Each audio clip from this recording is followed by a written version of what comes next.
ថ្ងៃនេះចាញ់ពីធ្វើការអត់តន់ទៅទេបងប្អូនទាំងអស់គ្នាមកមើលដំណាំកលេចមកត្រង់នេះដីពេលមុនហ្នឹងតកែខ្ញុំតម្លាក់រងអញ្ចឹងណាឥឡូវគាត់ដឹករងហើយដីនឹងក្របកស៊ូហើយមានសភាពបែបនេះបន្ទាប់ពីរើកស៊ូចាញ់ឥឡូវទៅមើលតាមវាស្រែគេស្ទុងបានប្រហែលមួយអាទិត្យជាងនេះគឺពណ៌ខៀវល្ងិតបែបនេះហើយនេះដំណាំបងប្អូនយើងដាំមានបាសម្រះតសក់ការ៉េបងប្អូនទាំងអស់គ្នាសម្រះនេះលេងខ្លួនល្អរបស់គេហើយមកដល់ត្រង់នេះវិញគឺជាត្រសក់ស្រូវគេពោតហើយនេះល្ពៅស្អិតហើយត្រង់នេះវិញមានរះព្រៅនេះបងប្អូនរះព្រៅមិនចាស់គេក្តិចមិនខ្លះហើយមានម្ទេសដៃនាងម្ទេសនោះម្ទេសសម្ទេសកាទៀវមានត្រាប់មានអីហើយដីត្រង់នេះម្ចាស់គេអត់ដឹងថាដាំអីទេដាំស្មៅត្រង់នេះគឺមានកន្លែងនេះរបស់ជនជាតិនេប៉ាល់មានដាំទេសហើយនោះពេញប៉ោះហើយនេះវិញស្ពៃរបស់នេប៉ាល់គេដាំយកផ្កាតត្រង់នេះរបស់ខ្ញុំនេះដលងបារាំងអូនេះវិញដលងរបស់យើងបងប្អូនដុះហើយមិនដឹងថាដាំទេឥឡូវបានដុះហើយនេះវិញក៏ជាម្ទេស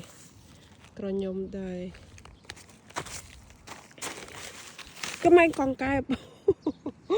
ញ៉ាំកែបនេះបងប្អូន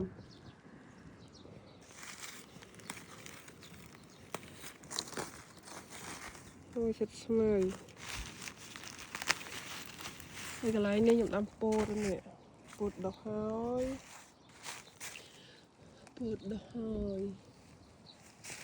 មើលមកត្រួសរបស់ខ្ញុំមើលកន្លែងនេះចិត្តរបស់នេះដាំនេះពេញប៉ោះតែម្ចាស់ស្រែគាត់បាញ់នេះយោបងប្អូនបាញ់ថ្នាំស្មៅហើយខំដាំឃ្លាតឆ្ងាយពីគ្នានេះស្រែគាត់ហើយខំក្រាអញ្ចេះទៀតមកគាត់បាញ់ថ្នាំត្រូវភ្លឺស្រែគាត់ប៉ុណ្ណឹងហើយយើងក្រាអញ្ចេះហើយយើងដាំឡើងវែងម្ដងនេះគាត់នេះឆ្លៀតបាញ់ថ្នាំមករបស់ខ្ញុំទៀតតាមម្ចាស់ស្រែពិតជាល្អណាស់ហើយកូនត្រីខ្ញុំពោពេញទៅដោយស្មៅមែនថាម្ចាស់ខ្ជិលទេពូដាំចេះទៅវាដុះល្អហើយក៏ទៅបានមកដកស្មៅបើយើងក្រាកស៊ូទៅស្មៅអត់ទៅដុះទេតែពេលអត់ក្រាកស៊ូស្មៅដុះដកកគេសបាយលេងខ្លួនគេស្មៅបងប្អូនហើយទៅសក់ក៏ដុះដែរនេះសក់ស្រូវតែដុះចិត្តកលៀតកលក្រីចឹងទៅទៀតដកចោលហើយទុកខ្លាចកលក្រីយើងអត់ទៅធំល្អនេះម៉ោងចេញទៅផ្ទះហើយឥឡូវហ្នឹងម៉ោង6ជាងហើយបងប្អូនអើយខាងនៅត្រកនេះខែក្តៅចេះអត់ងាយងងឹតទេ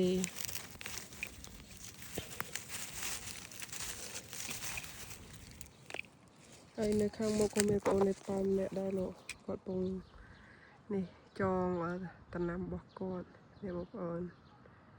ហើយកន្លែងដៃគួររបស់ខ្ញុំដែរ